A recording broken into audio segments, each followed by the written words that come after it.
სტუდია.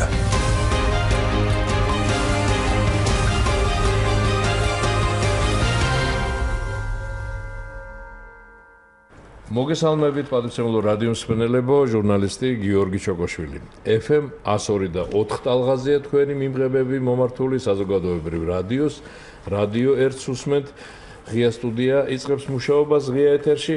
დღეს გვექნება საუბარი ეკონომიკასთან დაკავშირებით, ძალიან საინტერესო თემებზე გესაუბრებით, ამიტომ კონკრეტულად თემას ახლა არ წარმოვადგენ, უბრალოდ მინდა გაგაცნოთ ჯერ ჩვენი სტუდიის სტუმრები. დღეს ღია სტუდიას სტუმრობენ ეკონომიკის და ეკონომიკის განვითარების სამინისტროს მეწარმეობის განვითარების სააგენტოს დირექტორის მოადგილე ანა კვარაცხელია, ამავე სააგენტოს პროექტის აწარმოე საქართველოში მენეჯერი ალფთანდილ ღოღობერიძე და მეწარმეობის განვითარების დეპარტამენტის უფროსი ბატონი ოთარ ანთია, რომელიც შემოგვიერთდება წუთი წუთზე. ჯერ სტუდიაში არ გახლავთ ბატონი ოთარი და მოვა და დავიწყებთ საუბარს, უпроსოდ მის მოსვლამდეც დავიწყებთ საუბარს, სტუმრებს გადავცემ ახლა სიტყვას.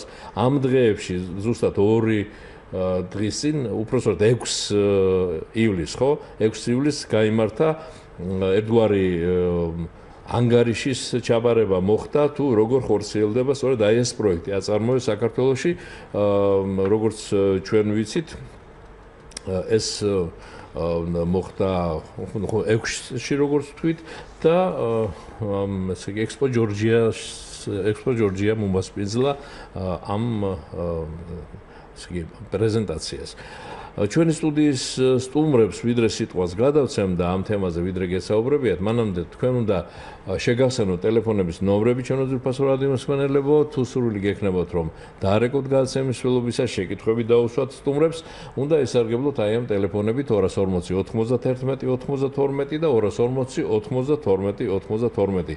ზოგადად ეკონომიკის საკითხები ჩვენ მსმენელებს ყოველთვის ძალიან აინტერესებთ, ასევე რა თქმა უნდა ყოველმხრივ საინტერესოა ეს, რომ ქვეყნის გაძლიერება, თითოეული ჩვენგანის ცხოვრების დონის გაუმჯობესება, ამაღლება სწორედ ამაზეა დამოკიდებული ეკონომიკის განვითარებაზე და მოდით ამ ერთი კონკრეტული პროექტით დავიწყოთ საუბარი. ბატონი ოთარი შემოგვიერთდა, აქეთ დავზენეთ ბატონ ოთარ და ქალბატონ ანას გადავცემ ჯერ სიტყვას. ქალბატონ ანა, თუ შეიძლება გითხარით ამ პრეზენტაციის თაობაზე, ჯერ გითხარით ვინ ესწრებოდა და შემდეგ როგორ გაიმართა უშუალოდ ამ ესე იგი ერთგვარი ანგარიში როგორ ჩააბარეთ. მოგესალმებით, უპირველეს ყოვლისა დიდი მადლობა მოწვევისათვის და იმისათვის, რომ ესე ძალიან გაინტერესებთ ჩვენი პროექტი და ზოგადად ეკონომიკური განვითარებაც ასევე თქვენთვის აქტუალურია. რაც შეეხება თვითონ აწარმოე საქართველოში პროექტის შეჯამებას, რომელიც გაიმართა 7 ივლისს, ეს იყო 1 წლის შეჯამება ჩვენი შედეგების, სადაც იყო მოწვეული მთავრობა, ასევე იყვნენ მოწვეულები დიპლომატიური კორპუსი, დონორი ორგანიზაციები და ასევე იყვნენ მოწვეულები ბენეფიციარები, ანუ ის კერძო სექტორის წარმომადგენლები, რომლებიც უშუალოდ არიან ამ პროგრამაში ჩართულები. ეს შეჯამება საკმაოდ მოკლე იყო, მაგრამ ჩვენ შედეგები გავაცანით საზოგადოებას და ასევე მთავრობას და ვისაუბრეთ ამ ყველაფერზე. კი ბატონო, ვიდრე ბატონო თავს გადაცემ სიტყვას, უშუალოდ ამ პროექტის მენეჯერ ალფთანდილ ღოღობერიძეს მინდა ვკითხო, ბატონო ალფთანდილ, 1 წელიწადი, რა თქმა უნდა, არ არის ის დრო, როდესაც რაღაც ძალიან სერიოზული შედეგების მოთხოვნა შეიძლება იყოს იგივე საზოგადოების მხრიდან, თუმცა იმ ფონზე, რომ ზოგადად ეკონომიკა საკმაოდ ცუდ მდგომარეობაშია და ჩვენს მოსახლეობასაც დაბალი შემოსავლები აქვს, საზოგადოებას უჭირს, ამიტომ დაჩქარებული ტემპებით გიწევთ თქვენ მუშაობა და ალბათ მოთხოვნებიც რომ იქნება და ასე ვთქვათ დაკვეთა როგორც ხალხის, საზოგადოების, ასევე ხელმძღვანელობის მხრიდან ძალიან ისეთ მაღალ ტემპებს მოითხოვს ეს დაკვეთა, ეს ალბათ თქვენთვის მისაღებია და ამისთვის ხართ მზად. აი თვითონ ამ პროექტზე რა სიტყვით, როგორ მიდის, როგორ ვითარდება, როგორ ხორციელდება და მე შემდეგ უფრო კონკრეტული კითხვებიც გვექნება, რა თანხებია ჩადებული, რა მასშტაბებზეა საუბარი და ასე შემდეგ. კი ბატონო, დავიწყებ იქიდან, რომ ეს პროგრამა იმისთვის შეიქმნა, რომ ესე რომ ვთქვათ, ეკონომიკის წახალისება მოხდეს. ჩვენ მაქსიმალურად ვცდილობთ, რომ უპასუხოთ იმ მოთხოვნებს, რაც მოდის ჩვენთან კერძო სექტორიდან. ამიტომ ყოველთვის ესე რომ ვთქვათ, ჩვენი პრიორიტეტულ მიმართულებებს, ჩვენ განსაზღვრული პრიორიტეტები გვაქვს და ამ პრიორიტეტულ მიმართულებებს ვამატებთ ჩვენს პროგრამის ფარგლებში. ამაზე მეტყველებს, რომ ერთი წლის განმავლობაში 90-ზე მეტი პროექტი გვაქვს. თან 90 პროექტზე მეტთან პროექტში თანადაფინანსებაში შევდივართ. აქედან ინვესტიციის ჯამური მოცულობა დაახლოებით არის 254 მილიონ ლარზე მეტი, ამ ციფრებზე ვისაუბრებ. კი ბატონო. რაც შეეხება სესხების მოცულობას, ესე იგი 250 მილიონ ლარზე მეტი სახელმწიფომ ჩადო. ხომასია? ეს არის ინვესტიცია, არა, დიახ, ეს არის ეს ინვესტიცია, რომელიც ანუ წარმოდგენილი არის თვითონ ბენეფიციარი კომპანიების მიერ. ანუ ბენეფიციარი კომპანიები დებენ ამ ინვესტიციას და ეს არის მონაწილეობა რა არის? სახელმწიფოს მონაწილეობა, ანუ თვითონ პროგრამის შესახებ ესე ვიტყვი, რომ სესხის ანუ როდესაც სესხი უმტკიცდება პროგრამის ბენეფიციარს, აქედან პირველი 24 თვის განმავლობაში სახელმწიფო შედის სესხის პროცენტის თანამონაწილეობაში, თანადაფინანსებას უკეთებთ 10%-ს ოდენობით. პირველი 24. ანუ ცოტა შევიდა რომ დავიწყო რომ ყველაფერს ლოგიკა ქონდეს, ასე ვიტყოდი რომ ანუ რეალურად საქართველოში კერძო სექტორის განვითარების კუთხით ყავს ძალიან დიდი კომპანიები, რომლებიც არიან ბირთვი ამ ეკონომიკის და მათი ანუ მშპ-ში ძალიან დიდი წილი აქვთ და ნაკლები აქვს საშუალო და მცირე ბიზნესს. ამის გამო, ანუ ზუსტად ამ საშუალო და მცირე ბიზნესის განვითარებისათვის შეიქმნა ეს პროგრამა კონკრეტულად, რომელიც ამ სექტორს ემსახურება. რაც შეეხება ამ პროგრამას, ანუ პრობლემა ყოველთვის იყო ორი სახის ბაზარზე, როდესაც კერძო სექტორთან ჰქონდა ურთიერთობა. ერთი არის ის, რომ საპროცენტო განაკვეთი ბანკებს ძალიან მაღალი აქვთ და მეორე არის ის, რომ ის გირაო, რომელსაც ბანკი მოითხოვს, არის საკმაოდ დიდი. და სამწუხაროდ ჩვენს კომპანიებს, მიუხედავად იმისა, რომ საბანკო სექტორი საკმაოდ განვითარებულია, უჭირდათ დამატებითი რესურსების მოძიება ბაზარზე.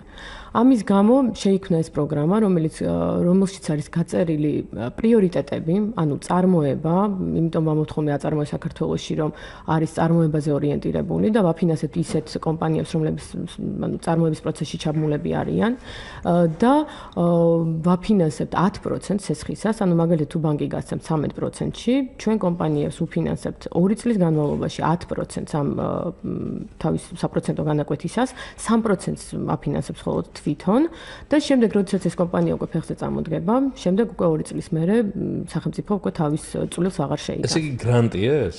ეს 10% არ არის გრანტი, ასე ვთქვათ, ეს არის თანადაფინანსება, ანუ ვეხმარებით ვაფინანსებთ ამ 10%-ში უკეთ კერძო სექტორს.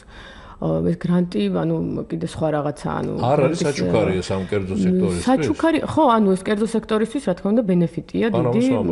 ხო, თუმცა საგრანტო კომპონენტი მაინც სხვანაირად ფორმულირდება და ანუ ამას გრანტი თქვათ ვერ დავარქმევთ. მეორე ნაწილი, რაც არის უკვე გირავნობა, ეს არის ახალი ბიზნესის დაწყების შემთხვევაში 50%-ს გირავნობაში შევდივართ. ანუ ეს იმას ნიშნავს, რომ იქაც ვეხმარებით, ანუ რომ უნდა წარმოადგინონ ეს გირაო უკვე 100%-ს კი არა წარმოადგენთ იმ გირაოსი, რომელსაც ბანკი ითხოვს. წარმოიდგინეთ მხოლოდ 50 და დანარჩენ 50%-ში უკვე სახელმწიფო შედის გარანტიორად, ასე ვთქვათ, რომ თავისთავზე აიღოს. ბატონი ოთარით ჩავთოთ საუბარში. ბატონი ოთარი, თუ შეიძლება მე უკვე წარგრადგინეთ თქვენს მოსვლამდე, რომ მეწარმოების განვითარების დეპარტამენტის ხელმძღვანელი ბრძანდებით და რასაკვირველია ზოგადად ეკონომიკის განვითარებაზე, მის როლზე ქვეყნის სიძლიერეში ზედმეტი იქნება ამაზე საუბარი. აი რასაკეთებთ ახლა ეს კონკრეტული რაც კაპიტანმა ანამ გითხრა ძალიან სერიოზული და მნიშვნელოვანი ხელშეწყობაა ბიზნესის და ეკონომიკის განვითარებისთვის და კიდევ რა ბერკეტები გაქვთ, როგორ რა საშუალებები აქვს სახელმწიფოს უშუალოდ თქვენი სამსახური, თქვენი დეპარტამენტი რასაკეთებს იმისათვის რომ განვითარდეს, დაიზრას ეს ეკონომიკა მკვდარ წარწერაზე არ არის, გასაგებია, მაგრამ ის რაც ახლა ორი სიტყვით ახსენა კალბატონმა ანამ, ყველა მიცის, ჩვენ მოსმენელებმა იციან რომ უაღრესად მნიშვნელოვანია სწორედ მცირე და საშუალო ბიზნესის განვითარება. აი ამისთვის რას აკეთებთ? პირველ რიგში მოგესალმებით. ვიდრე გადავიდოდი უშუალოდ თქვენ კითხვაზე პასუხის გაცემაზე, მე მინდა რომ პატარა მოკლე შესავალებით გავაკეთო, როგორც ხალხო ანმა აღნიშნა ჩვენი სააგენტოს თავარი საქმიანობა, ძირითადად ყველა აქტივობა დაკავშირებული არის მცირე და საშუალო ბიზნესის ხელშეწყობაზე. ერთ-ერთი მიმართულება კონკრეტული რომელზეც ჩვენ ვიდრე სხვა თემებში რამდენად სწორად მიდიხარ აი მაგას გეტყვი ზუსტად. ვიდრე პირველი ამ მიმართულებით, რომელიც ყველაზე უფრო აქტუალური არის, ეს არის ფინანსებზე ხელმისაწვდომობის კომპონენტი, რომელსაც უშუალოდ ჩვენი სააგენტო ახორციელებს. მეორე ყველაზე უფრო მნიშვნელოვანი ამ თვალსაზრისით ეს არის, სააგენტოს ფართო საქმიანობის ჭრილიდან გამომდინარე ეს არის ექსპორტის ხელშეწყობა და მესამე ეს არის უშუალოდ აი ტექნიკური მხარდაჭერა, ანუ საკონსულტაციო მსახურებები, რომლის საჭიროებაც როგორც ასეთი კერძო სექტორის წარმომადგენლებს, განსაკუთრებით ბიზნეს სტრუქტურების წარმომადგენლებს გააჩნიათ. ყველა ჩვენი აქტივობა მინდა ამას ხაზი გაუსვა, აუცილებლად რომ ბაზრის პრინციპებს არის მორგებული და დაფუძნებული არის ყველა იმ საჭიროებებს, რომელიც კერძო სექტორს გააჩნია. ჩვენი დეპარტამენტი მუდმივ რეჟიმში ახორციელებს მონიტორინგს და ანალიზს იმ საჭიროებების, რომელიც კერძო სექტორის წინაშე დგას და შესაბამისად ვცდილობთ, რომ ყველა ეს სახელმწიფოს მხრიდან ჩართულობა და აქტივობა იყოს მორგებული ამ საჭიროებებს. რაც შეეხება თქვენ შეკითხვას, რამდენად სწორად არის სეგმენტი გათვლილი, მე ამის მინდა რომ ციფრობრივი მაგალითი მოგიყვანოთ, ანუ იგივე ჩვენ ხსაუბრობთ იმ შედეგებზე, რომელიც 1 წლის განმავლობაში დადო მეწარმეობის განვითარების სააგენტომ აწარმოა საქართველოს სახელმწიფო პროგრამის ფარგლებში, აქ არის საუბარი 90 ბენეფიციარზე, საწარმოზე, რომელიც განახორციელებს საქართველოს ეკონომიკაში ისევ 254 მილიონზე მეტ ლარის ინვესტიციას და მთავარი ინდიკატორი ამ შემთხვევაში იმის, რაც მემაძლევს პირადად იმის თქმის საფუძველს, რომ სეგმენტი როგორც ასეთი სწორად არის შერჩეული და ჩვენი აქტივობები არის სწორი. ეს არის სესხის საშუალო მოცულობა, რომელიც არის 2-დან 2.5 მილიონ ლარამდე და ეს კიდევ ერთხელ არის ციფრობრივი ინდიკატორი იმისა, რომ ზოგადად ამ პროცესებში საკმაოდ სწორად არის ჩართული და ეს პროცესები სწორად მიმდინარეობს და ორიენტირებული არის უშუალოდ მცირე და საშუალო ბიზნესების ხელშეწყობაზე. გარდა აი ამ კომპონენტისა, რომელიც გულისხმობს სესხში თანამონაწილეობას და სესხის წლიური საპროცენტო განაკვეთის თანადაფინანსებას, ჩვენ ასევე ყურადღების მიღმა არ დაგვრჩენია რეგიონები, არ დაგვრჩენია მიკრო და მცირე ზომის სამეწარმეო აქტივობები და ამასთან დაკავშირებით ჩვენი დეპარტამენტი და ჩვენი სააგენტო უფრო კონკრეტულად ახორციელებს მეორე პროგრამას, რომელიც ასევე არის აწარმოებს საქართველოს სახელმწიფო პროგრამის ნაწილი და ორიენტირებული არის უშუალოდ რეგიონებში მიკრო და მცირე მეწარმეობის ხელშეწყობაზე. ამაზეც გთხოვთ თქვენ უცოტა. ამაზე ოდნავ მოგვიანებით. კი ბატონო, მივაწვევთ ინფორმაცია ჩვენს მსმენელებს. ახლა მსმენელი გველოდება და მისი კითხვაც მოვისმინოთ. ალო გისმენთ? ალო? დიახ, გისმენთ? მოგესალმებით ბატონო გოგი. გამარჯობათ. მივესალმები თქვენს სტუმრებს, ცოტა გვიან ჩაგერთეთ. დიდი მადლობა მინდა ბატონო გოგი მოგიხადოთ აი ესეთი აქტუალურ თემასთან გადაცემის გაკეთება. ახლა კერძოდ ამინდა თხოვოთ ბატონო გოგი ნაწილობრივ თქვენ სახართ ამ მე რაც მინდა უთხრა თქვენ სტუმრებს, თქვენ ნაწილობრივ საქმის კურსში ხართ. ბატონო თქვენთან შარშან ანუ თავრობის კანცელარიიდან მოგივიდა შუამდგომლობა თავისი სურათებით იმით ყველაფერი ეკონომიკის სამინისტროში, როგორც თქვენთან ასევე სოფლის მეურნეობის სამინისტროში.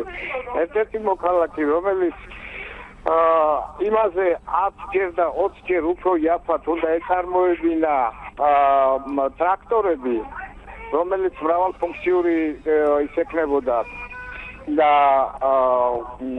უფრო სიმძლავრით ვიდრე ვთქვათ ის ჩინური თუ თურქული ტრაქტორები არის. ანუ თქვენ განიხილეთ და დაფინანსდა. ბატონო?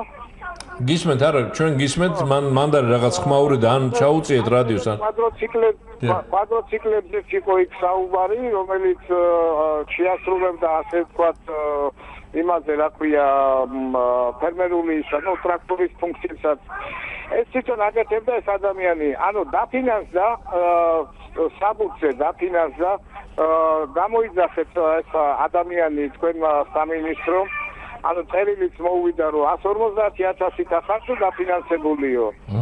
შემდეგ უკვე ეკონომიკის სამინისტრომ ასე ვთქვათ ხელი დაიβანა ამ საქმისაგან, უთხრა რომ ბანკიდან უნდა მიხვიდეთ, ბანკში რომ მივიდეთ პირდაპირ სრული ამ სიტყვის მნიშვნელობით დასცინეს ეს ადამიანი, რომელი ფული უნდა მოგცეთო, ვისი ფული უნდა მოგცეთო თუ მოიტანთო რაღაცასო ესა ამღირებულების რამეს იპოთეკით დაწვისავთო კი ბატონო მაშინ მოგცემთო და ამა შეკითხვა თქვენ ამას რო საუბრობთ არის ეგეთი მოქალაქე რომელიც აი მართლა უსარგებლია ახლა კი ბატონო ახლა გამოვალ მე ვიტყვი რომ აი ასე ამდენი რაღაცა გაკეთდა, იმდენი რაღაცა გაკეთდა, მაგრამ ერთი უნდა გითხოთ თუ შეიძლება ერთი წუთით თქვენ ბრძანეთ რომ 150,000 დაფინანსდა, ნუ რაღაც საბუთი ქაღალდზე და არა, მოგახსენებთ კონკრეტულად მაგას დაკავშირებით შეიძლება. ეს არის მე შემიძლია ბატონო და სამ ადამიანის სახელი და გვარი თუტრად, იმიტომ რომ თავრობის კანცელარიასთან როცა მე მქონდა შეხვედრა წარმოალ ვისაც ეხებოდა ეს სფერო და რო აუხსენი და სურათებიც მივიტანე მე ამ ტრაქტორებისა და დაინტერესება იყო ძალიან დიდი იყო და აი შემდეგ მაშინ ბატონი ოთარ დანელია რაღაცა იმას კურირებდა მე არ ვიცი რას კურირებდა მაშინ ბატონო პირადად ოთარ დანელია მუთხრა რომ მე მგონი უწყება შეგეშალოთ ბატონო ოთარ დანელია ცოტა სხვა უწყებას წარმოადგენს ეხლა არ ვიცი მაშინ ოთარ დანელიასთან ხო გითხარით 2-3 მინისტროში იყო დაინტერესება ანუ იქაც იყო გადაგზავნილი გასაგებია შეიძლება გაგცნოთ პასუხს კარგი მადლობ ზარისთვის პირველ რიგში მე მინდა ამ ბატონს მოვახსენო და ეს კონკრეტული შემთხვევა ჩვენთან მრავალი წერილი შემოდის რომელზეც ნუ ხარ როდესაც ხო საუბარია $50,000 დაფინანსდა ეს არ შეესაბამება სიმართლეს მე უშუალოდ ვიცი იმ წერილის შინაარსი რომელიც დაეგზავნა ამ კონკრეტულ მოქალაქეს იქ იყო საუბარი ზოგადად აღწერა პროგრამისა ანუ როგორ უნდა მოხდეს ამ პროგრამაში ჩართვა საუბარი იყო რომ მინიმალური თანხა რომელიც ბანკიდან უნდა მიიღოს ანუ კრედიტის სახით ეს არის $150,000 და ეს ეთყობა ამ კონკრეტული ადამიანის ამ კონკრეტულ შემთხვევაში არასწორი ინტერპრეტაცია არის ან ვერ აღქმა იმ წერილის ნამდვილი შინაარსისა რაც იმაში მდგომარეობდა რაც შეეხება იმ კონკრეტულ საკითხს მე მინდა გითხრათ რომ აი კონკრეტული მიმართულება და ეს წერილი კონკრეტულად მე მინდა გითხრათ რომ საკმაოდ კარგად მახსოვს ეს ერთ-ერთი ჩვენ პრიორიტეტთაგანი არის როგორც ასეთი აწარმოის საქართველოში სახელმწიფო პროგრამის თუმცა აწარმოის საქართველოს აქვს თავისი ფუნქცია ანუ როგორც ასეთი სტრუქტურა და არსებობს მეთოდოლოგია რომლის მიხედვითაც ეს პროგრამა ფუნქციონირებს ანუ ამ შემთხვევაში ბენეფიცია თავრობის დადგენილებით რეგულირდება ანუ რომლის ფარგლებშიც მეწარმე სუბიექტმა უნდა მიმართოს კომერციულ ბანკს და ამ შემთხვევაში კომერციული ბანკიდან სესხლის დამტკიცების შემთხვევაში და თუ ის საბოლოო პროდუქტი რომლის წარმოებაც მას სურს ჯდება ჩვენს პრიორიტეტთან ნუსხაში რომელიც ჩვენ თავრობის დადგენილებით ასევე გაწერილი გვაქვს ამ შემთხვევაში მოხდება ამ კონკრეტული მეწარმე სუბიექტის პროგრამაში ჩართვა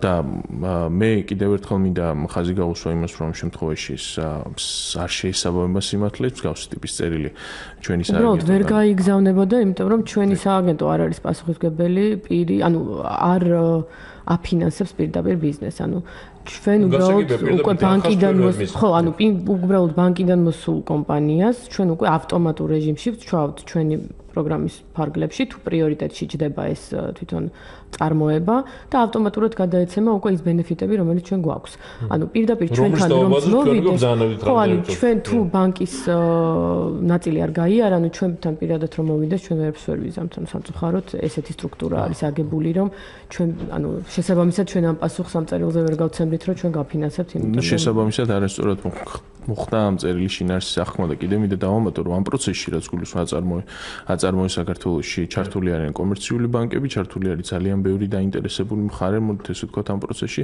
ამ პროცესის გამჭვირვალეობის უზრუნველსაყოფად რისკების მინიმიზაციის უზრუნველსაყოფად და კიდევ ერთხელ განმეორდები საბაზრო ეკონომიკაში რომ ყველა ჩვენი აქტივობა იყოს მორგებული ბაზრის პრინციპებს ამიტომ ეხლა ბატონო ოთარ ქალბატონო ანა და ბატონო ავთანელი მე გთხოვთ რომ იქნება რაღაც თითო კონკრეტული მაგალითი უთხრათ ახლა ჩვენს მსმენელებს რა დაფინანსდა როგორ დაფინანსდა აი როგორ განხორციელდა დაფინანსება და თუ ხდება უკვე იმ პროდუქციის წარმოება, რაზედაც ჩვენ გვაქვს ასეთი კარგი და ხმამაღალი განცხადება აწარმოე საქართველოში. აი ამ ფარგლებში კონკრეტული მეტი კონკრეტიკა შემოვიტანოთ. ახლა ორი მსმენელი გველდება ჯერ მათ მოусმინოთ და შემდეგ თუ შეიძლება რომ უპასუხოთ ჩემს დასმულ შეკითხვას. ალო გისმენთ? გამარჯობა. გაგიმარჯობთ. ბატონო გოგი ძალიან კარგი და დროული საკითხი წამოჭრით და არ ვიცი ამას გაგრძელება ექნება ალბათ ძალიან ეფექტიანი იქნება. ვეცდებით და მთელი მსოფლიოს ეკონომიკის განვითარების საფუძველი არის მცირე პროცენტიანი და გრძელვადიანი დაკრედიტება. წარმოება იქნება თქო მომსახურება იქნება სხვა სფერო. აი ახლა უნდა შევაქოთ ჩვენ რა თქმა უნდა ჩვენი სტუმრები იმისათვის რომ განუზრახავთ მცირე და საშუალო ბიზნესისათვის აი ბანკების მიერ დაწესებული დიდი პროცენტების თანადგომა შეღავათი თორემ თუ მცირე პროცენტები იქნა ყველა იღებს ამ კრედიტს და არავითარი შეღავათი და დახმარება არავის დაჭირდება და ქვეყანაც ფეხზე დადგება აი ახლა მე მიგვირს როდემდე უნდა გაგრძელდეს ეს ფაქტიურად ბანკების დახმარება გამოდის მაღალ პროცენტიანი დაკრედიტება და ქვეყნის დაკნინება ისე რომ რამდენ ხანს დაეხმარებიან ამ მცირე და საშუალო ბიზნესს და გაუწევენ შეღავათს ბანკების პროცენტების აი შეღავათში თანადგომაში ეს ხო არ არის ისეთი რამ რომელიც ბოლომდე გაყვება და ექსპერიმენტისა და მე არ მინდა ახლა თუნდაც თქვა თვალის ახვევისათვის ხო არ არის ეს გაკეთებული გასაგებია დიდი მადლობა ზარისთვის კიდევ ერთი მსმენელი გველოდება მოვისმინოთ მისი კითხვა ან მოსაზრება ალო გისმენთ გამარჯობა ბატონო გოგი გამარჯობა ისწავლებით გესტუმრებს და ესეთი კითხვა მაქვს ის დახმარებები და დაფინანსება რასაც სახელმწიფო აპირებს მაგალითად სესთან დაკავშირებით გასაგებია მაგრამ გაუგებარია ის რომ როდესაც უკვე ამდენი ხანია სტრატეგიული ბიზნესის სფეროები განკერძოვებულია სადაც ასობით მილიონი დოლარი და ლარი კეთდება რომლებიც ეხება ენერგო მატარებლებს და ეს უნდა იყოს და ეს ბიზნესმენები იმდენად გაჩარჩებულები არიან მხოლოდ და მხოლოდ ფულის მოგებაზე არიან ამოგებული ფულით დროს ტარებაზე და სახელმწიფოში საექსპორტოს არაფერს არ აკეთებენ გინდაც ენერგო მატარებლების სფეროში ან სადმე თუ გინახიათ თქვენ რომ ბენზინიდან შემოსული ფულით რომელიღაცა ბიზნესმენს გაეხსნა როგორც ითქვია პატარა ავტომობილების ქარხანა და გამოეშვა დღეში ერთი სამარშრუტო ტაქსი მაინც ან ერთი ავტობუსი ან ერთი სუბუქი მანქანა ტაქსისთვის მაგრამ იმის გამო რომ ეს ყველაფერი გადანაწილებულია როგორც ვთქვი ჩარჩი ბიზნესმენების ხელში და ეს ჩარჩი ბიზნესმენები განსახელმწიფოს ინტერესებში მუშაობენ როგორც ევროპაში არამედ სახელმწიფოს ამუშავებენ თავიანთ ინტერესში და სახელმწიფო მოღვაწეებს რომლებიც მოსყიდული ყავთ მე მგონი აქედან არაფერი არ გამოვა იმიტომ რომ ის იმპორტი რისი მეშვეობითაც სარგებლობენ ეს ჩარჩი ბიზნესმენები ძალიან დიდ კონკურენციას უწევს ზუსტად იმ ექსპორტს რომელიც უნდა გამოუშვას საქართველოს მოსახლეობის ნაწილმა ამაღებული კრედიტების მეშვეობით და აქ არის ძალიან დიდ ბალანსი თუ ამას სახელმწიფო არ მიხედავს გინდაც მრავალწლიანი აღებული სესხებით ეს ყველანაირი პროგრამა იქნება წაგებული იმიტომ ეს არის აქსიომა ამას ევროპაში მიხედეს პოლიტიკოსებმა და ჩარჩ ბიზნესმენებს აუგდალეს მოსახლეობის უსამართლო სოციალურ როგორც თქვენ ყოფა ცხოვრებაში ცხოვრება მაგრამ თქვენ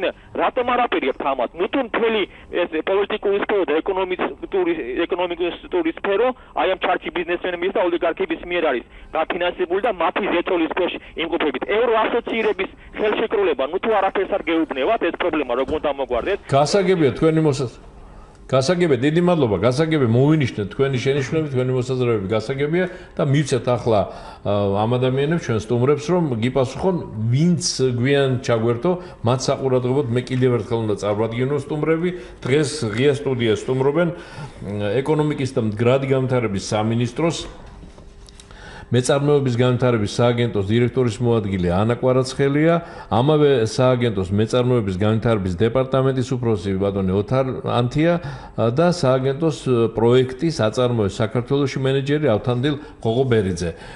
თუ შეიძლება, მოდი ჩვენს მსმენელებს უპასუხოთ ახლა, რომელ შეკითხვას ვინ უპასუხებს?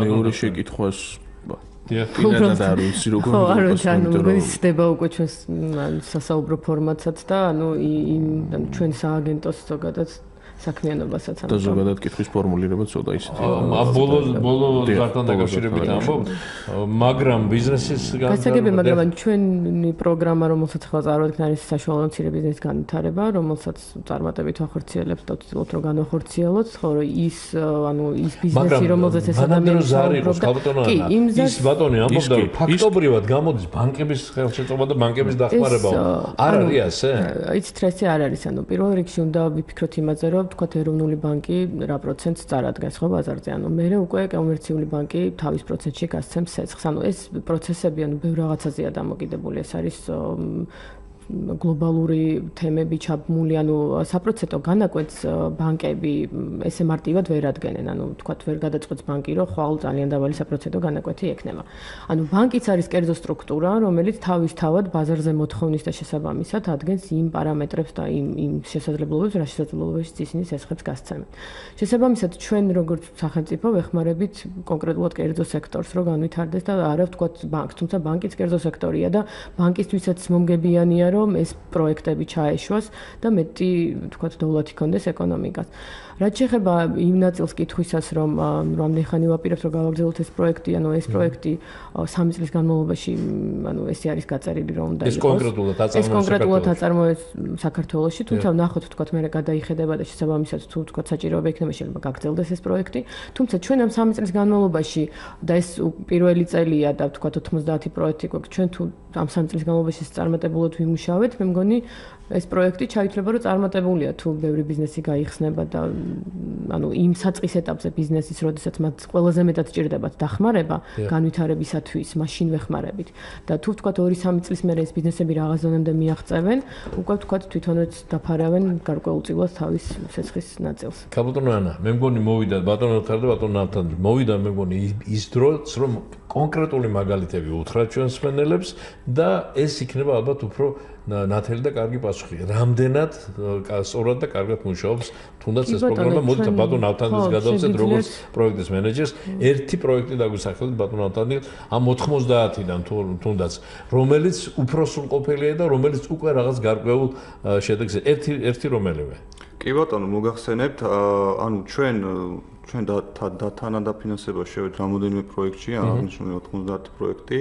აქენა შემიძლია ვთქვა, რომ თვითონ ინდუსტრიების მიმართულებით სამშენებლო მასალები შემიძლია გითხრათ, ასევე პლასმასის გადამუშავება, ასევე ავეჯის წარმოება ძალიან მნიშვნელოვანი არის. ერთი გითხრათ ამადამ ქალაქში აი ეს წარმოება. კი ბატონო, გეტყვით რამოდენიმე არის, თუმცა ნუ კომპანიის სახეზე და თავშევიკავებდი რომ ვთქვა კომპანიის სახელი. ეს არის armaturis წარმოება, კუთხოვანების წარმოება. თბილისში ხდება? რუსთავში. კი ბატონო, თბილისში არის. რა მასშტაბია? შესაფუთი მასალები. აი ეს armaturis წარმოებაში რა თანხა ჩაიდო დაუშვათ თუ გაქვთ კონკრეტულად. დაახლოებით ინვესტიციის მოცულობა თვითონ აქვს 3 მილიონ ლარამდე. შეიძლება მეტ უხავ 3 მილიონ ლარამდე. აი ეს არის მთავარი ჩვენს ძირფას რადიოს მსმენელებო, თქვენს კარგად მოგესალმებათ რომ მცირე და საშუალო ბიზნესი თუ განვითარდა ქვეყანაში, ქვეყნის ეკონომიკა განვითარდა. როგორც ოთარმა თქვა, ანუ ეს 2 მილიონი არის საშუალო, ანუ სესხის მოცულობა, რაც იმას გულისხმობს, რომ საკმაოდ დაბალი სესხის მოცულობებია გაცემული. ანუ რასაც ავთვა ამბობს, ანუ ბევრი სექტორი არის დაფინანსებული, არის ისეთ სექტორები დაფინანსებული, რომელიც აქამდე ვთქვათ არ იყო აქტიური და ეხლა ჩაება ეკონომიკაში, ეს ძალიან მნიშვნელოვანია. ანუ ზოგ სექტორს 20-30% აქვს ზრდა იმის მიხედვით, რომ ვთქვათ დაიწყეს ახლა წარმოება იმ პროდუქტების, რომლებიც ვთქვათ აქამდე არ იწარმოებოდა. ასევე შემიძლია თქვა ის, რომ ბევრი იყენებს თანამედროვე ტექნოლოგიებს, რაშიც ასევე ვთქვათ ძალიან გვიხარია, რომ ვთქვათ თანამედროვე ტექნოლოგიების შემოედინება, ცოდნა შემოედინება, ესეც ძალიან მნიშვნელოვანია, ანუ იმ სექტორების განვითარება, რომელიც აქამდე პასიური იყო. ასევე მინდა აღვნიშნო, რომ გვაქვს ლიზინგის კომპონენტი, რომელიც ბაზრისთვის ძალიან ახალია და გვინდა რომ დავამკვიდროთ ეს მიდგომა, რომ ლიზინგის ნაწილში ვთქვათ იგივეს ვაკეთებთ, ანუ თანადაფინანსებაში შევდივართ ტექნიკის ყიდვის შემთხვევაში და თანადაფინანსება ჩვენი მხრიდან საკმაოდ მაღალია 40%-ს წარმოადგენს და ესეც ძალიან კარგი პრეცედენტია, ანუ ტექნიკის გამოყენება შეუძლია კერძო სექტორს და ლიზინგის კომპონენტი ძალიან მნიშვნელოვანია. თუმცა მინდა ასევე შეგიძლიათ რომ დეტალურადაც აწარმოებზე ვისაუბროთ, მაგრამ სააგენტოს აქვს ბევრი მიმართულებები, რომელიც უბრალოდ აწარმოა არის ერთ-ერთი პროექტი, რომელიც ყველაზე გახმაურებულია. თუმცა ჩვენ კერძო სექტორს ბევრი სხვა პროექტითაც ვეხმარებით და შეუძლია თქვა დეტალურად ილაპარაკოს მიკრო ბიზნესის წახალისებაზე. კი, ძალიან მნიშვნელოვანია. ძალიან მნიშვნელოვანია ეს რეგიონებში. სხვათა შორის, ქალბატონებო, ახლა ჩვენ ისეთი აუდიტორია გვისმენთ, მე საკმაოდ ფართო ავტორია, რომ უფრო ისეთ პოპულარულ თემებზე რომ გავაკეთოთ აქცენტები, იმიტომ ვთხოვე მე ბატონ ათანდისას რაღაც უფრო მეტი კონკრეტიკა ყოფილიყო და ის არმატურის წარმოება 3 მილიონიანი მართლაც ზუსტად ისეთი რამაა. არა მარტო ეს, ანუ 90-ვე პროექტი ძალიან მნიშვნელოვანია, ჩვენთვის ესე ვერცეც ვერ გამოვყოფ, ანუ ყველა პროექტი არის უკვე დამტკიცებული, უკვე ზოგი ვთქვათ რა ეტაპზეა, ზოგი რა ეტაპზეა, თუმცა ანუ ყველა პროექტი ჩვენთვის ძალიან მნიშვნელოვანია, ყველა პროექტი ვცდილობთ რომ იყოს წარმატებული და ამაში ვთქვათ ჩვენც ვეხმარებით მაქსიმალურად და ეს მოიცავს ბევრ სფეროებს და ეს ძალიან ვიხარებ. სფეროებს და ამავე დროს ვინაიდან ამ მასშტაბებზე გავდივართ უკვე და ამ ინფორმაციასაც ვაწვდით ჩვენს მსმენელებს, უნდა უთხრათ ისიც თქვენი გათვლებით, რამდენი ადამიანი დასაქმდება, რამდენი ახლა დასაქმებული და რას მოიტანს ახლა მომავალს ხვალ ასე ფიგურალურად. ამ მონაცემების მიხედვით, ვთქვათ, ჩვენ წლის ბოლომდე ვფიქრობთ, რომ მინიმუმ 100 პროექტი უნდა დაფინანსდეს, ანუ კიდევ ვთქვათ 10 მინიმუმს ვამბობ და დაახლოებით 5000-ზე მეტი 6000-მდე ადამიანი უნდა დასაქმდეს ამ პროექტის ფარგლებში. გასაგები თუ შეიძლება ბატონო თან გითხარი ხოლო ამ წელს ვამბობ. რასაც ქალბატონიანა გეუბნებოდა უფრო ხო, მოკლედ პატარა შესავალსაც გავუკეთებ ამ კონკრეტულ საკითხს, ანუ როგორც უკვე მოგახსენეთ, მე მინდა რომ ანუ აღრევა არ მოხდეს ერთმანეთში, არის აწარმოის საქართველოს სახელმწიფო პროგრამა, რომელიც გულისხმობს სესხში თანამონაწილეობას, ანუ ორიენტირებული არის ძირითადად იმ ტიპის, იმ მოცულობის და იმ შესაძლებლობების მქონე სამიწარმოო საქმიანობებზე, რომლებსაც აქვს შესაძლებლობა რომ კომერციული ბანკიდან მიიღონ კრედიტი და ასევე ჩვენ ყურადღების მიღმა არ დაგვრჩენია, როგორც უკვე წინაზე გითხარით, რეგიონები და ის მასშტაბები, რომლებსაც შეიძლება იმ ტიპის სამიწარმოო აქტივობების მართვა სჭირდება, რომლისთვისაც დიდი კრედიტი და ფინანსური წყაროებიდან და კრედიტების ინსტიტუტებიდან ფინანსური რესურსის მიღების სურვილი და შესაძლებლობა არ აქვს. ამ შემთხვევაში საუბარი არის მიკრო და მცირე მეწარმეებზე და ამ კონკრეტულ შემთხვევაში საუბარი არის და კონცენტრირება ხდება რეგიონებზე, საქართველოს რეგიონებზე, ანუ მე ამით იმის თქვა მინდა რომ აწარმოის საქართველოში მიკრო და მცირე მეწარმეების ხელშეწყობის პროგრამა ხორციელდება თბილისის გარდა ყველა რეგიონში. ამ ეტაპზე მოვიცავით მთელი საქართველოს მასშტაბი, ამ ეტაპზე განაცხადების მიღება, ну როგორც ასეთი წმინდა პროცედურულად რო აღწეროთ, აწარმოის საქართველოს მიკრო და მცირე მეწარმეობის ნაწილი გულისხმობს ორი ტიპის მხარდაჭერას რეგიონის მაცხოვრებლებისთვის. პირველი ეს არის უშუალოდ ბიზნესის წამოსაწყებიდან არსებულის გაფართოება გადაიარაღებისთვის ფინანსური რესურსის გამოყოფა. ამ შემთხვევაში საუბარი არის 5000 ლარი ერთი მეწარმე სუბიექტის შემთხვევაში, 10000 ლარის ფარგლებში ორი მეწარმე სუბიექტის შემთხვევაში და სამი მეწარმე სუბიექტის შემთხვევაში 15000 ლარზე არის საუბარი. და იმისთვისაც რომ მათი აქტიური ჩართულობა ყოფილიყოს იქიდან გამომდინარე რომ სამეწარმეო საქმიანობა მათ უნდა მართონ და მათი აქტიური ჩართულობა უზრუნველყო ამ მიმართულებით მათი მხრიდან 20%-იანი თანამონაწილეობა არის აუცილებელი იმისთვის რომ პროგრამაში მიიღონ მონაწილეობა. ეს არის ფინანსური ნაწილი და მეორე რაც ყველაზე უფრო მნიშვნელოვანი არის ჩვენი გადმოსახედიდან ეს არის უშუალოდ თანამედროვე ბიზნესის მართვასთან დაკავშირებულ საკითხებთან დაკავშირებით თეორიული ცოდნის მიწოდება, ეს იქნება ტრენინგ სემინარების მეშვეობით და ასევე მთელი 26-თვიანი პროგრამის განმავლობაში დაფინანსებულ ახლა მოგახსენებ დაფინანსებულ ბენეფიციარებს გაეწევათ ინდივიდუალური კონსულტაცია. ანუ მონიტორინგი გაეწევათ მათ საქმიანობას იმისთვის, რომ თუ რაღაცა პრობლემა იქნება აღმოჩენილი, მისი დროული პრევენცია მოხდეს და ამ ორგანიზაციამ შეძლოს დამოუკიდებელი არსებობა. კიდევ ერთხელ ამბობ, ანუ ჩვენი მთავარი ამოცანა არ არის, რომ მხოლოდ ერთჯერადად მოხდეს ამ ბიზნესების დაფინანსება. ჩვენი მთავარი ამოცანა არის, რომ მიკრო დონეზე რეგიონებში მოსახლეობა შეეძლოს სამიწარმოო საქმიანობის წამოწყება და ასევე მივაწოდოთ ის საჭირო ცოდნა იმისთვის, რომ პროექტის ამოწურვის შემდეგ მათ დამოუკიდებელ რეჟიმში განაგრძონ არსებობა. ქონდეთ შესაძლებლობა და შესაბამისი უნარები, რომ ბიზნესის შემდგომი განვითარებისთვის დამატებით ფინანსური რესურსები მოიძიონ, მასე შემდეგ და ასე შემდეგ გააფართოვონ თავიანთი საწარმოო მოცულობები და ასე შემდეგ და ასე შემდეგ. ეხლა რაც შეეხება ამ ეტაპისთვის, ჩვენ ანუ ეს რამდენიმე ეტაპად მიმდინარეობს. პირველ ეტაპზე ეს არის ბიზნეს იდეების კონკურსი, მოდით ესე ვთქვათ, როდესაც ხდება რეგიონის მოსახლეობის ბიზნეს იდეების აკუმულირება და შემდეგ მათი შეფასება.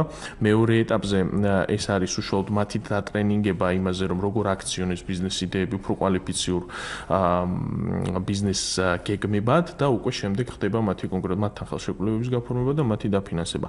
ვინაიდან და რადგანაც აღნიშნული პროექტი დაიწყო სულ ცოტა ხნის წინ, კონკრეტულად კი 2015 წლის გაზაფხულზე, შესაბამისად ამ ეტაპზე ჩვენ გვაქვს მიღებული დაახლოებით 3000-ზე მეტი განაცხადი. ამ შემთხვევაში საუბარი არის მხოლოდ ორ ლოტზე, ანუ რეგიონების გაერთიანებაზე. ეს რეგიონები არის იმერეთი, რაჭა-ლეჩხუმი, ქვემო სვანეთი, სამცხე-ჯავახეთი, ქვემო ქართლი. ამ რეგიონებიდან ჩვენ გვაქვს ამ ეტაპზე მიღებული 3000-ზე მეტი განაცხადი, ხოლო რაც შეეხება შეფასებით ბევრია თუ ცოტაა? საკმაოდ ანუ პირველ ეტაპზე იქიდან გამომდინარე საზოგადოების დამოკიდებულება ასეთი ტიპის პროექტების მიმართ, არ ვიცი, საკმაოდ ისეთი იყო, საკმაოდ კარგი მაჩვენებელი. რაც კარგი, რაც მზაობა არ იყო ამ თვალსაზრისით, შესაბამისად პირველ ეტაპზე ეს არის ძალიან კარგი, რაც ჩვენ ასევე მეთოდოლოგიურ ნაწილში გავითვალისწინეთ.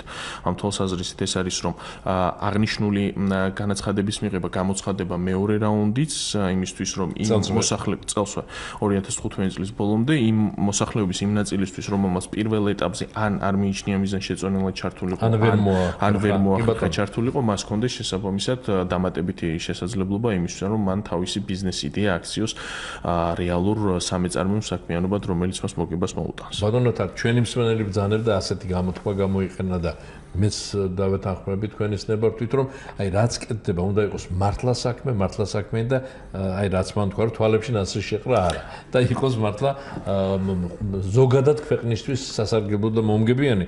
ამიტომ მართლა ძალიან დიდი მნიშვნელობა ენიჭება იმას, რაც ბატონმა უთარმა თქვა წუთის წინ, მონიტორინგი რამდენად ღიად იქნება ნაწარმოები და რამდენად ინფორმირებული იქნება საზოგადოება ამის შესახებ. უნდა იცოდეს ხალხმა სად რა და როგორ კეთდება, სად იდება ჩვენი ფული საზოგადოების შეთანხმებით ყველანაირად და მე რას მოგცემს ეს? რა თქმა უნდა. ყველა აწარმოების საქართველოს ფარგლებში არსებულ ყველა პროგრამას აქვს თავისი მიზანი, ამ შემთხვევაში მიკრო და მცირე პროგრამის და მიმართულების მთავარ ამოცანას წარმოადგენს, რომ რეგიონებს და შორის არსებული ეს დისბალანსი განვითარების ეს აღმოიფხვრას, რეგიონებში შეიქმნას ახალი სამუშაო ადგილები და რეგიონებში ასევე შეიქმნას და რეგიონში წარმოებული პროდუქცია იყოს კონკურენტუნარიანი. ამ კონკრეტული პროგრამიდან ჩვენ ველოდებით 26 თვიან პროგრამაზე არის მხოლოდ საუბარი, აი ხა მე რაც მოგახსენეთ 5,000 ლარიანი ფინანსური ხარდაჭერა სახელმწიფოს მხრიდან. ამ კონკრეტული პროექტიდან ჩვენ ველოდებით, რომ რეგიონების მასშტაბით 26 თვის განმავლობაში დატრენინგდება 6,000-ზე მეტი ადამიანი, რაც გულისხმობს იმას, რომ 6,000-ზე მეტ ადამიანს ექნება ცოდნა თანამედროვე ბიზნესის მართვის პრაქტიკების შესახებ, როგორ უნდა მოიზიონ ფინანსური რესურსები, როგორ უნდა მართონ საკუთარი საქმიანობა, დაფინანსდება 3,000-ზე მეტი მეწარმე და შეიქმნება 3,000-ზე მეტი სამეწარმეო საქმიანობა მიკრო და მცირე დონის და რაც ყველაზე უფრო მნიშვნელოვანი არის ამ თვალსაზრისით ახალი სამუშაო ადგილების შექმნის კონტექსტში, ეს არის, რომ ამ პროგრამის ფარგლებში მხოლოდ მიკრო და მცირეზე ვსაუბრობ 26 თვიან პროგრამაზე შეიქმნება 5,000-ზე მეტი ახალი სამუშაო ადგილი. ჩვენ უძვირფას რადიო მსმენელებო, აი როდესაც ჩვენ გადაცემა დავიწყეთ იმით, რომ აწარმოებს საქართველოში ამ პროექტის ერთგვარ ერთ წლის მუშაობის შეჯამებაზე გქონდა ინფორმაცია თქვენთვის მზად და ამის თაობაზე გესაუბრებოდნენ ჩვენი სტუმრებიც, როდესაც ექსპო ჯორჯიაში საგამოფენო ცენტრში გაიმართა ამ პროექტის ერთგვარი ასეთი ანგარიშის მოსმენა, გამოვიდა იქ საქართველოს პრემიერ-მინისტრი და მან ასეთი რამ განაცხადა, მე ციტატა მაქვს მოტანილი, რომ ჩვენი მოსახლეობის სამწუხარო და ჩვენ და სამარცხვინო სიღარიბეში ცხოვრობს 50%. ბატონმა ირაკლიმ ბრძანა ამის თაობას. ამას იმიტომ ვამბობ ახლა და იმიტომ მომაქვს ეს ციტატა, რომ ხელისუფლება, ქვეყნის პრემიერ-მინისტრი არ სრულად ინფორმირებული ამის თაობაზე, რა ვითარება აქვს ქვეყანაში და აქედან გამომდინარე, სწორედ მისი იდეა იყო აწარმოებს საქართველოში. მე მგონი მისი დარქმეულია. რა თქმა უნდა, მისი ინიციირებით ხორციელდება 2014 წელს. და აი ეს პროექტი ზუსტად იქეთ არის ორიენტირებული, ჩვენ უძვირფას რადიო მსმენელებო, რომ 50% კი არა, რაც შეიძლება ნაკლები იყოს სიღარიბეში და საერთოდ სიღარიბე რო იყოს დაძლეული. მართალია ასეთი ლოზუნგი ჩვენ ადრე მოგვისმენია, რომ საქართველოს სიღარიბის გარეშე და ვინც ეს ლოზუნგი წამოაყენა ვერ მოახერხა დაძლევა სიღარიბის, მაგრამ ახლა ჩვენ ამ ლოზუნგს აღარ ვისმენთ, თუმცა ვხედავთ, რომ კონკრეტული საქმეები კეთდება და მაქსიმალურად ცდილობს ხელისუფლება ამ შემთხვევაში ეკონომიკის და მდგრადი განვითარების სამინისტრო, რომ ბევრი პროექტი შეიქმნას, ამუშავდეს ბევრი პროექტი, ბევრი ადამიანი იყოს დასაქმებული და გაიზარდოს დოვლათი, ასე ვთქვათ, მარტივად რომ ვთქვათ. კიდევ ერთი მსმენელი გველოდება ბატონებო და ქალბატონო ანა, მოვისმინოთ მისი შეკითხვა და ალბათ ეს იქნება უკვე ბოლო ზარი ჩვენს გადაცემაში, ვინაიდან ორი გველოდება და მივიღოთ კი ბატონო, მაგრამ ბოლო იქნება, მეც ვეღარ მოვისმენთ, იმიტომ რომ დრო გვეწურება. გისმენთ ეთერში ხართ, ალო. ბატონო გოგი, მოგესალმებით. გამარჯობა. აი რა მაინტერესებდა ბატონო გოგი, აქ აქტიურად თქვენმა სტუმარობ ბიზნესი დაიზრა საქმე მითიშარება, მაგრამ აი როდესაც ვუსმენთ ბატონო განსაკუთრებით რადიო თავისუფლებას იქ ორ რამეზე გაამახვილეს ყურადღება განსაკუთრებით ჩიოდენ ერთი თქვა რუსთავის მეტალურგიის ქარხნები რომლებიც რაღაც გარკვეული პრობლემები წინაშე წააჟდნენ და მათ უკვე მუშების შემცირება უხდებათ რაც სხვაგანაც არ გართულა და მე აი ისინი როდესაც მივმართეთო მათ სახელმწიფო სტრუქტურებს როცა ანალოგიური ვითარებაში იყო თქვა RNG Gold-ის საწარმოსთან იქ მათ იგივე სიტუაციაში მყოფენ ჩვენ არაფერ ყურადღებას არ მაგცემდა ჩიოდეთ ამაზე რა გქუცლა მეორე კიდე აი როდესაც ვაწარმოებთ პროდუქციას აი ბაზარზე გასატანა და გასაკუთრებით მაგ გავიდეს ეს და დაკლები შემოვიდეს აი კიდე ჩიოდეთ მაგალითად გორჯანელი ჩომლახელი გლეხები რომ ესე იგი აწარმოეს უკვე ათამი უბრალოდ მაგრამ აი ქარხანასთან ვეღარ არიან ჩაბარების პრობლემებია და აი რას გვეთქვენ ამაზე რომ და კიდე ბაჟის გადასახადი გვაწევს რომ გავიტანოთ და როდესაც შემოთავაზ პროდუქციაზე მოხსნილია ბაჟი და აი გატანაზე პროდუქციის გატანაზე ბახო ბაჟიო და აი მას გასაგებია მადლობა ბოლოზარი მივიღოთ ალო გისმენთ გამარჯობა. გაგიმარჯობთ. მაინტერესებს ინფორმაცია რომ საიდან უნდა მივიღოთ აი როდის იწყება ეს დაფინანსებები და სად რა საიტზე უნდა ვიპოვნოთ. გასაგებია. და მეორე კითხვა იცით ჩვენ ჩემ მეუღლეს უნდოდა რაღაცა რაიონში ნუ ნაკვეთები გვაქვს მაგრამ იქ არ ცხოვრობთ გვინდოდა რაღაცა გაკეთება და ასე გითხეს რომ 5 წელი უნდა იყოთო იქ უნდა ცხოვრობდეთო რომ მე მოგცეთო ეს დახმარება. აი ქალბატონო ჩაგერთვები ძალიან გთხოვთ თუ ეს წარმოის საქართველოში მიკრო და მცირე მეწარმეობის პროგრამის ფარგლებში გითხრეთ თუ არ შეწუხდებით რომ დამიკონკრეტოთ კონკრეტულად რომელ ორგანიზაციას ესაუბრეთ ან რა რეგიონზე არის საუბარი იმიტომ რომ მე აღარ ვიცი ახლა რომელ ორგანიზაციას ესაუბრა ეს ხო იმიტომ რომ მსგავსი ტიპის რა კრიტერიუმი არ შეესაბამება სიმართლეს მინდა გითხრათ კასპის რაიონში ძალიან კარგი კი ბატონო მადლობა ქალბატონო დიდი მადლობა ზარისთვის თუ შეიძლება ამ ორ კონკრეტულ კითხვას უპასუხოთ ახლა ქალბატონი ანა კი ბატონო კი ბატონო ანუ რუსთავი RNG Gold-ი და ეს რომ კი ბატონო ანუ ერთი შემიძლია თქვა ის რომ ექსპორტი საქართველოსთან არ იბეგრება საერთოდ, ამიტომ ანუ ნებისმიერი სახის პროდუქტი შეუძლიათ გაიტანონ ნებისმიერ ბაჟის გარეშე. რაც შეეხება მეორე კითხვას ამ ქალბატონისას, ძალიან სასიამოვნოა თუ თქვენ ბიზნეს დაიწყებთ. მაგრამ როგორ მიიღოს ინფორმაცია? ინფორმაცია უნდა მიიღოთ ქართული წერტილი G, ეს არის ჩვენი ვებსაიტი. ქართული წერტილი G. კი. ქართული წერტილი G. ასე შეგიძლიათ თუ თქვათ ვერ შეხვალთ საიტზე რა პრობლემა გექნება დაგვიკავშირდეთ ჩვენ სააგენტოს და თქვათ მოგაწვდით დეტალურ ინფორმაციას რაც შეეხება ჩართულობას ამ პროექტში შეუძლია ნებისმიერ ადგილას ჩაწერილ პირს ჩაერთოს ამ პროექტში უბრალოდ თვითონ ბიზნესი უნდა ხორციელდებოდეს რეგიონში. ქალბატონის 5 წელი აქ უნდა ცხოვრობდე ანუ საერთოდ ჯერ მოდით დავიწყოთ იქით რომ ქალბატონმა ვერ გითხრათ კონკრეტულად რომელ პროგრამაზე არის საუბარი თუ ჩვენ საუბრობთ აწარმოების საქართველოს მიკრო და მცირე მეწარმეობის ხელშეწყობის მიმართულებაზე ასეთი მოთხოვნა არ არის ერთადერთი შემზღუდავი ფაქტორი იქ არის ასაკობრივი საიდან 18 წლიდან ზემოთ იწყება მონაწილეობის მიღება გახსნილი არის ყველა რეგიონისთვის თბილისის გარდა და ყველა ტიპის მოგებაზე ორიენტირებული ეკონომიკური საქმიანობა შეიძლება აწარმოოს ძალიან სერიოზულ შეზღუდვად არ მიმაჩნია თუ 18 წლამდე ახალგაზრდებს არ ჩავთავთ. ანუ სად არის ადამიანი ჩაწერილი, არანაირი მნიშვნელობა არ აქვს. თავი ბიზნესს სად განახორციელებს. დიახ. კი ბატონო. დაახლოებით 2 წუთი გვჭება, ერთგვარად რომ შევაჯამოთ დღევანდელი ჩვენი საუბარი, რაიმე ხომ არ გამოგვჭა მნიშვნელოვანი დიახ ისე. კი, ანუ ჩვენ ასევე ვთქვათ ექსპორტზე ძალიან აქტიურად მუშაობთ.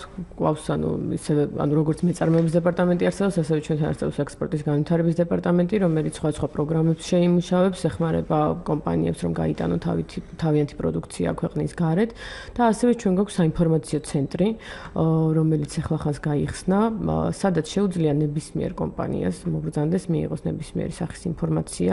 სხვა პროგრამების შესახებ, სხვა სახელმწიფო სტრუქტურების შესახებ. შეიცვალა მისამართი.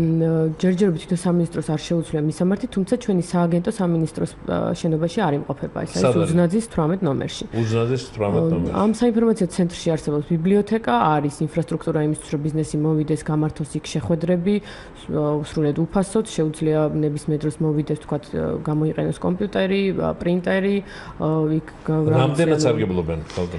ეს იცით რა, ეხლა გაიხსნა, ეხლა მორჩით თქვა ამ შენობის დასრულებას, რემონტს ამ საინფორმაციო ცენტრისას და ამიტომ ინფორმაცია იმდენად მიწოდებული არ არის შეიძლება კომპანიებისთვის, თუმცა ჩვენ ძალიან მოხარულები ვიქნებით თუ კომპანია გამოიყენებს ჩვენს კარს.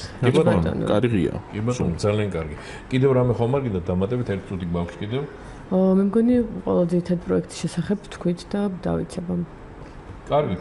ბატონო, რამე გინდოდა? არაფერი, უბრალოდ კიდევ ერთხელ მინდოდა მიკრო და მცირე მეწარმეობის პროგრამასთან დაკავშირებით, განსაკუთრებით კახეთი, მცხეთა-მთიანეთის, შიდა ქართლი და აჭარა-გურია, სამეგრელო, ზემო სვანეთისში, აი ამ რეგიონებში ბიზნესის დაწყების მსურველებისთვის მინდა მეთქვა, რომ მიკრო და მცირე მეწარმეობის პროგრამის ნაწილით გათვალისწინებული გამოცხადების მიღება გამოცხადებული არის 29 ივნისს და გრძელდება 3 აგვისტოს ჩათვლით. არის საკმაოდ ისეთი წარმატებული პროექტი ზოგადად ეს და ამას უკვე დანარჩენ შედეგებსაც. ძალიან კარგი, დაახლოებით 3 კვირა კიდეა, 3 აგვისტომდე. კი, ეს პირველი ეტაპია, მე კიდევ ექნება შანსი, თუმცა ეხლა გამოცხადდა და ძალიან კარგი იქნება თუ იაქტიურებენ ბიზნესს. ვინც გვისმენთ რეგიონებში და ამ თვალსაზრისით კიდევ ერთ დავამატებ ჩვენ გავაკეთებთ რეგიონში გასვლებს, რა თქმა უნდა, ზეგ უბრალოდ თვალიდან უკვე ვიწყებთ აჭარას, გურიას, სამეგრელოს და ზემო სვანეთში რეგიონის მოსახლეობასთან შეხვედრას იმისთვის რომ კიდევ უფრო დამატებით ინფორმაცია მივაწოდოთ ამ პროგრამის დეტალების შესახებ და ამ პროგრამაში მონაწილეობასთან დაკავშირებულ საკითხებზე. დიდი მადლობა. ავთან ხომ არ გინდათ რა? მაშინ მე კიდევ ერთხელ შევახსენებ ჩვენს რადიო მსმენელებს, რომ ღია სტუდიას დღეს სტუმრობდნენ ეკონომიკის და მდგრადი განვითარების სამინისტროს მეწარმეობის განვითარების სააგენტოს დირექტორის მოადგილე ანა კვარაცხელია, მეწარმეობის განვითარების დეპარტამენტის უფროსი ოთარ ანთია და პროექტის აწარმოო საქართველოში მენეჯერი ავთანდელ ღოღობერიძე. ჩვენ სტუმრებს დიდი მადლობა და სტუმრებთან ერთად მადლობას მოვახსენებ უკვე მსმენელებს. დიდი მადლობა. მსმენელებს, რომლებმაც გვისმინეს, რომლებმაც დაარეკეს, რომლებმაც ვერ დაარეკეს. ყველას ძალიან დიდი მადლობა. გადაცემაზე მუშაობდით ლია ციკლაური, ნათია არველაძე, ლელა ვაშაკიძე, თია ბიჭაშვილი და გიორგი ჩოკოშვილი. გემშვიდობებით ხვალამდე. ხვალ ღია სტუდია კვლავ გაიხება თქვენთვის.